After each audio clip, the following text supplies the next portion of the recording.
नमस्कार। बिहार के अररिया जिले में घटित छोटू आरती प्रेम प्रसंग के बारे में कमोवेश सभी लोगों को जानकारी होगी। इस घटना के तकरीबन तीसरा सप्ताह यह बीत रहा है। छोटू का जो कर्म होता है, जो श्राद्ध संस्कार होता है, वो भी पूरा हो चुका है, लेकिन अभी भी इस घटना को लेकर के तमाम लोगों की निगाहें इस प्रकरण पर बनी हुई है। आपको जानकारी के लिए बता दें कि छोटू जिसकी उम्र 21 साल थी, आरती जिसकी उम्र 19 साल है, और इसके बाद इन दोनों का प्रेम प्रसंग चर्चा में इसलिए खासकर बना क्योंकि आरती ने अपने प्रेमी छोटू की हत्या के बाद इस बात को स्वीकार किया और एक अहम फैसला लिया कि वह अपने घर पर नहीं रह करके बल्कि छोटू के घर पे रहेगी, उसकी विधवा बन के रहेगी और आगे शादी नहीं करेगी। इस खबर ने बिहार ही नहीं बल्कि पूरे देश भर के मीडिया की नज़र उस घटना की तरफ खींचा था, जिसके बाद लगातार मीडिया कर्मियों का जमावड़ा वहाँ पे लगा। कई बातें छन करके सामने आई, कौन कौन इस घटना में शामिल है, गिरफ्तारियाँ होनी चाहिए। लोगों की लगातार मांग उठ रही थी, प्रशासन भी एक्टिव दिखी, लगातार एसपी भी वहाँ पे पहुँचते रहे, डीएसपी भी वहाँ पे पहुँचते रहे घटनास्थल पे। अररिया का रानीगंज के रहरिया क्षेत्र कहा जाता है जहाँ पे ये घटना हुई है। लेकिन अब सबसे अहम जो बात है, अभी भी घटना पे लोगों की नज़र क्यों बनी हुई है, इसकी मूल वजह यह है कि आरती का बयान, क्योंकि आरती का जो बयान है वो बार बार बदलता हुआ नज़र आ रहा है, जिसके कारण कुछ मीडिया कर्मी भी निशाने पर हैं, लोग उनको कमेंट कर रहे हैं, टारगेट कर रहे हैं। लेकिन कहीं ना कहीं सवाल बनता है, सवाल यह बनता है कि आरती जिस दिन घटना हुई थी, घटना के बाद आरती का बयान लिया गया था, मीडिया कर्मियों ने आरती का बयान लिया था, जिसमें आरती ने इस बात को बताया था कि वह स्वयं छोटू को उस रात में घर पर बुलाई थी। वो बार बार स्पष्ट शब्दों में कहती हुई नज़र आ रही है। ये वीडियो भी मैं आपको दिखाऊंगा, यहाँ पर आपको वीडियो भी देखने के लिए मिलेगा अगले ही कुछ पल में, कि जहाँ पे आरती यह कहती हुई नज़र आ रही है कि वह छोटू को बुलाई थी, खुद बुलाई थी रात के मिडनाइट में, यानी 2 बजे के करीब में, और यह कह करके बुलाई थी कि शादी करना है, सामने आएंगे तब ना आपको देखेंगे, तब ना शादी की बात चलेगी। इन सारी बातों को आरती ने स्वयं स्वीकार किया था पहले दिन घटना के बाद। लेकिन जब घटना ने तूल पकड़ा तो आरती ने अपना बयान बदल लिया और मीडिया के सामने यह कहना शुरू किया कि आरती की भाभी ने कॉल करके बुलाया था कि आइए आप दोनों की शादी करवा देंगे। इन दोनों बयानों का अंतर कहीं ना कहीं संदेह पैदा करता है कि आखिरकार घटना की सच्चाई क्या है। क्या आरती ने ही वाकई छोटू को बुलाया था या छोटू आरती की भाभी के कहने पर वहां आया था, जिसके बाद उसकी निर्मम तरीके से हत्या कर दी गई। सबसे पहले यह वीडियो आप देखिए, उसके बाद आगे की बात हम आपको बताएंगे। अच्छा, उसको कैसे आपके यहाँ बुलाया? हम बोले थे कि आइए ऐसे मतलब शादी करेंगे, देखेंगे बात विचार कैसे होता है, पास आइएगा तब न देखेंगे। अच्छा। तो बोले ठीक है। कौन तुम बुलाई थे? जी कौन तुम बुलाई थे? जी कौन तुम बुलाई थे? जी। यह उस समय का वीडियो है जब घटना हुई थी। घटना के एक ही दिन बीते थे। घटना के अगले सुबह जब मीडिया कर्मियों ने आरती का बयान लिया था तो आरती ने स्पष्ट रूप से बताया था, जिसमें जो कि आपने वीडियो में सुना भी है, कि वह स्वयं कॉल की थी, स्वयं बुलाई थी और उसके पीछे का मकसद यह था। हालांकि आरती का ये कहना है कि हमने इसलिए बुलाया था क्योंकि आइए सामने से देखेंगे, मिलेंगे, तब ना शादी की बात होगी।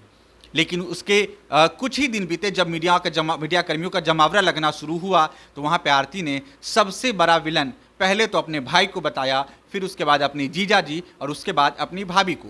अब ये दूसरा बयान आरती का सुनिए, जिसमें आरती यह कहती हुई नजर आ रही है कि उसकी भाभी ने छोटू को कॉल करके बुलाया था। आपके फोन से आपकी भाभी ने फोन किया था जी और बुलाया था? जी आपके फोन से आपकी भाभी ने फोन किया था जी और बुलाया था? जी। अच्छा, ये आपको जानकारी थी कि आपके भाभी ने फोन करके छोटू को बुला रही है? हमको नहीं थी जानकारी, इसके बारे में जानकारी नहीं। हमको बीच बीच में बात भी करती थी तो हमको नहीं बोलती थी वो। अच्छा, ये घटना कितने बजे की थी, कितने बजे रात को था? कितने बजे? रात के 2 बजे के लमसम था ये। आरती के इन दोनों बयानों को देखने के बाद सहज स्वाभाविक है कि आपके मन में भी एक सवाल उठ रहा होगा कि आखिरकार हकीकत क्या है। हकीकत क्या है, ये जानने के लिए सबसे बड़ी बात यह है कि जब तक पुलिस का अनुसंधान सामने नहीं आएगा, जब तक रिपोर्ट सार्वजनिक नहीं की जाएगी या कोर्ट में जब मामला नहीं जाएगा, तब तक ये बातें खुल करके सामने नहीं आएंगी। सभी को जानकारी होगा कि कोई भी क्राइम, कोई भी अपराध होती है तो सबसे बड़ा अहम होता है कि अपराधी का मोबाइल लोकेशन, मोबाइल की कॉलिंग, कॉल CDR, जो कि किसके द्वारा कॉल किया गया है, कहाँ पे कॉल किया गया है, किस टावर लोकेशन पे कॉल किया गया है और कॉल का ड्यूरेशन कितना है, ये भी पता चलता है। आरती एक सहज जांच में वो झूठी या सही साबित हो सकती है। अगर आरती का यह कहना है कि आरती की भाभी ने मिडनाइट में कॉल करके छोटू को बुलाया, तो आरती की भाभी का मोबाइल नंबर, जिसका कॉल डिटेल्स पुलिस निकाल चुकी होगी अब तक, जिसमें ये जानकारी स्पष्ट रूप से मिल गया होगा कि रात में आरती की भाभी ने छोटू के नंबर पर कॉल किया था या नहीं। हालांकि ये चीज़ें अब तक कोई भी मीडियाकर्मी या प्रशासन स्पष्ट रूप से नहीं कह पाई है कि कॉल डिटेल्स निकला है और कॉल डिटेल्स में क्या है।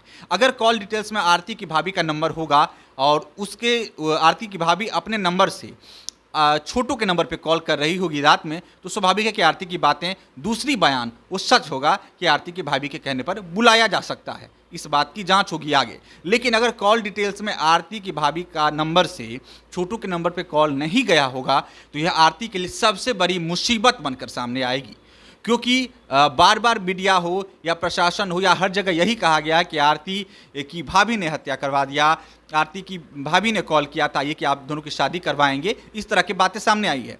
दूसरी तर्क की मैं बातें ये बता दूं कि आरती का ये कहना है कि घटना के समय तकरीबन रात के 1 से 2 बजे के करीब में उसके जीजाजी भी घर पे थे और भाभी का भाई भी घर पे था और इन लोगों ने मिलकर के हमारे छोटू की हत्या कर दी। मैं वापस दोहरा दूं कि आरती का ये कहना है कि इस हत्याकांड में आरती का भाई, आरती के पिताजी, आरती की भाभी, आरती के बहनोई और आरती के भाभी का भाई, कुल मिलाकर के ये लोग शामिल थे। लेकिन जब मीडियाकर्मी आरती के भाभी के घर पर पहुंचे हैं, आरती बहनोई के घर पे पहुंचे हैं, तो जानकारी मिली है कि आरती का बहनोई सुबह तकरीबन 7 बजे आरती के घर पे पहुंचा है, जब उससे जानकारी मिली है कि इस तरह की घटना हो गई है। तो ये भी जांच आराम से कॉल डिटेल्स में ही निकल जाएगा कि कॉल लोकेशन से कि आरती के जीजाजी बहनोई उस रात उतने बजे 2 बजे के करीब में किस लोकेशन पर थे, उनका मोबाइल कहाँ पे था, ये जांच में आराम से बातें निकल कर के सामने आ जाएंगी। जांच की कोई बड़ा एसआईटी गठित करने की आवश्यकता नहीं है या बड़ा सीबीआई जांच करने की आवश्यकता नहीं है। ये बेसिक जांच में ये चीज़ें निकल करके सामने आएंगी।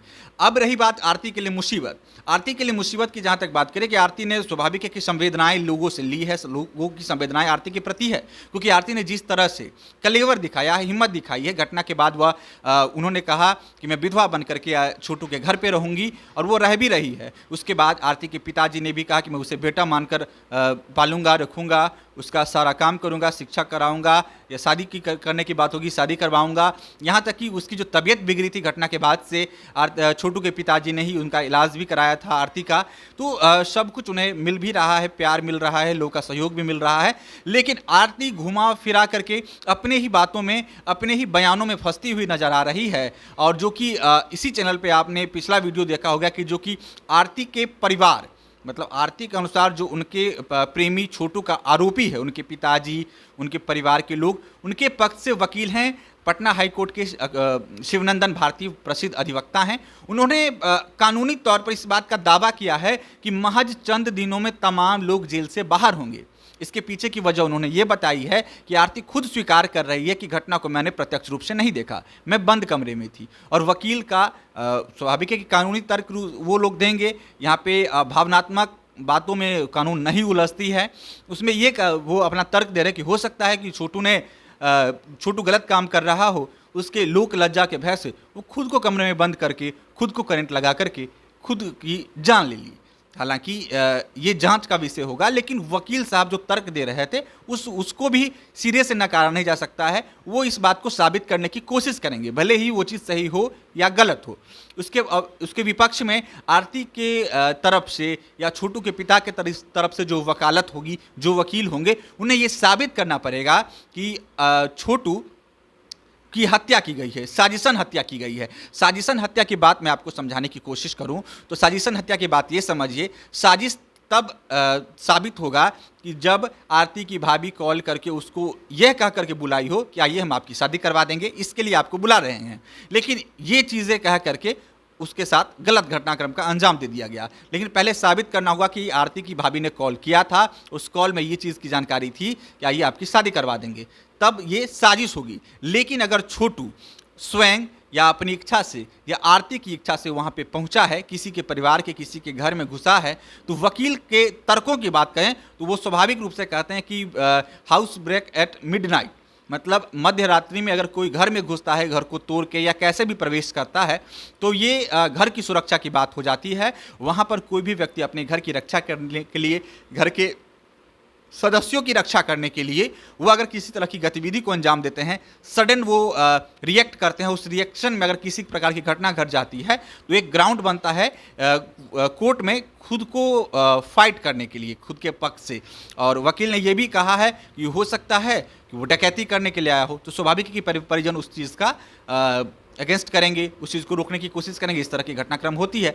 लेकिन अगर पूरे घटनाक्रम का सारांश समझें तो यहाँ पे आरती सबसे मुख्य किरदार है, जिस पे यह घटनाक्रम और टिकी हुई है, जिसके कारण लोगों की अभी भी नजरें बनी हुई है। तीसरा सप्ताह घटनाक्रम का चल रहा है और आरती का जो बयान है वो बार बार बदला है। आरती ने पहले कहा कि मैं खुद रात में उसको बुलाया छोटू को, और इसलिए बुलाया कि आइए शादी की बात करते हैं, देखेंगे तब ना शादी की बात होगी। और उसके बाद जब आरती का छोटू का श्राद्ध कर्म हो गया, उसके बाद आरती ने ये बयान दिया, और उसके बीच में भी आरती बयान देती हुई नजर आई कि उसकी भाभी ने कॉल करके बुलाया। और बार बार ये बात आरती ने दोहराई है कि उसकी भाभी ने कॉल किया और बोला कि आइए छोटू जी आपकी दोनों की शादी करवाएंगे। इन दोनों बयानों का डिफरेंस ये बात को बता रहा है कि इस घटनाक्रम में अभी भी बहुत कुछ सामने आना बाकी है। और आपको बता दें कि मामला कोर्ट में अब जा चुका है। यहाँ पर अब तक में गिरफ्तारी की बात करें तो आरती के पिताजी, आरती के भाई, आरती के बहनोई पवन यादव गिरफ्तार किए जा चुके हैं। और जहां तक बात रही तो आरती के पिताजी के पक्ष से जो वकील हैं, पटना हाईकोर्ट के वकील शिवनंदन भारती, उन्होंने ये दावा किया है कि महज चंद दिनों के भीतर आरती के परिवार, यानी आरती ने जिन लोगों पर आरोप लगाया है उन तमाम लोगों को वो जेल से बाहर लेकर के आ जाएंगे। तो ये सबसे बड़ा घटनाक्रम है और इसमें अभी भी सभी तमाम लोगों की नज़रें बनी ही रहेंगी कि आखिरकार इसमें सच्चाई क्या होती है, क्योंकि अब उलझता हुआ मामला नज़र आ रहा है। घटना की सच्चाई क्या है, आखिर क्यों छोटू वहाँ पे पहुँचा था, किसके बुलाने पे पहुँचा था। अगर आरती की भाभी ने बुलाया था तो स्वाभाविक है कि ये साजिश करार दिया जा सकता है और इस साजिशन हत्या का मामला भी बन सकता है। लेकिन अगर आरती की भाभी की इसमें कोई भूमिका नहीं होगी तो स्वाभाविक है कि तमाम लोग जो जेल में हैं वो लोग, उन लोगों को राहत मिल सकती है। तो इस घटनाक्रम पर अब तक के अपडेट के लिए आप लोग को हमने तमाम जानकारी दी है। आप लोगों को क्या लगता है कि क्या इस घटनाक्रम में हो सकती है और क्या सच्चाई है, क्या झूठ है, आपके नज़रिए से क्या लग रहा है? प्लीज़ कमेंट करें, कमेंट सेक्शन में अपनी कमेंट रखें, अपनी राय रखें। ज़रूरत पड़ेगी हमें आपके कमेंट का रिप्लाई भी करूँगा। साथ ही इस चैनल को सब्सक्राइब करें, लाइक करें और साथ में अंत में यही कहना चाहूँगा कि अपनी प्रतिक्रिया यानी अपना कमेंट ज़रूर करें। धन्यवाद।